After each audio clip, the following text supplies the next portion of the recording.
I take the care of my patients very personal. And a little too much. I think it will cost me a few years of my life.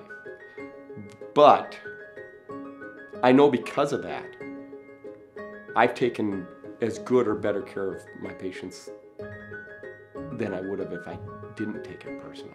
It gets me out of bed at 2 o'clock in the morning to take care of them. It does. It makes me brave enough to do an operation I've never done before.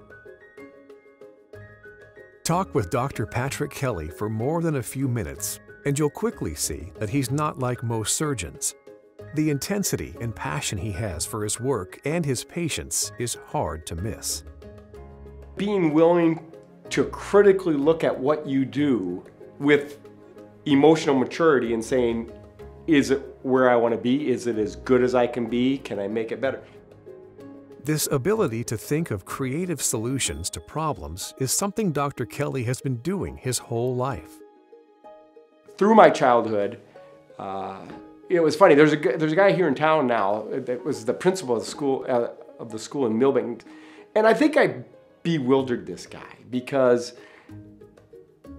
he was stumped. You know, here's a kid that seems pretty smart. You can talk to him, carry on a relatively intelligent conversation for a kid, but did terrible on tests.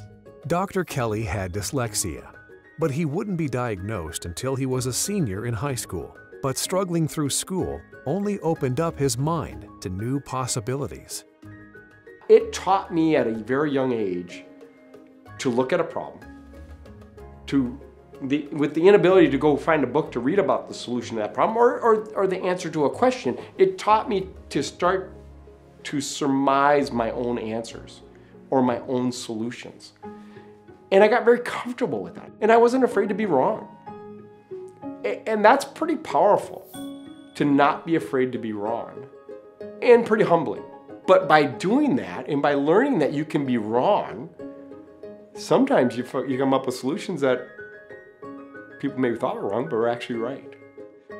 Dr. Kelly first started solving problems in the engineering field, but soon realized it wasn't for him.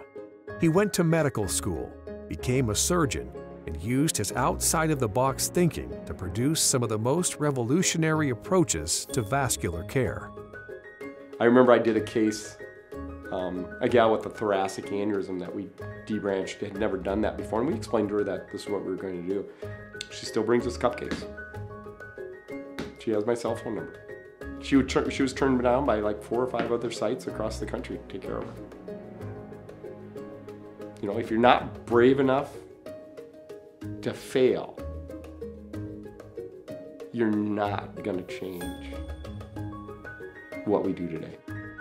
It's Dr. Kelly's commitment to his patients that spurs his desire to innovate. Innovation is looking for new and improving current solutions to problems. And that be it cars, that be it computers, or that be it patient care.